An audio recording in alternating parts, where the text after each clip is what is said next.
बिस्मिल्लाहिर्रहमानिर्रहीम। अस्सलाम वालेकुम। मैं हूं मोहम्मद इदरीस वान एडवोकेट।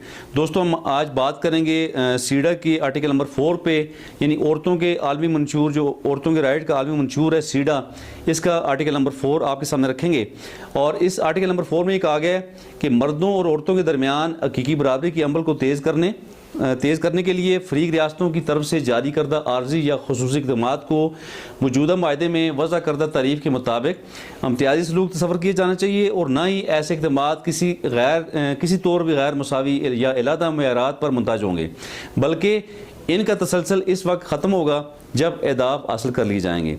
और इसी की जो पोर्शन नंबर 2 है इस आर्टिकल का, उसमें ये कहा गया कि ज़िचकी के दौरान जब औरत को आप फैसिलिटेट कर रहे होते हैं, उसकी खिदमत खातिर कर रहे होते हैं, तो इन चीज़ों को जो है ना इम्तियाज़ी जो इक़दामात हैं इन्हें तसव्वुर ना किया जाए। यानी ये ना समझा जाए कि ये इम्तियाज़ी इक़दामात किए जा रहे हैं, ये उस औरत का राइट है कि उसे ज़िचकी के दौरान उसे फैसिलिटेट किया जाए।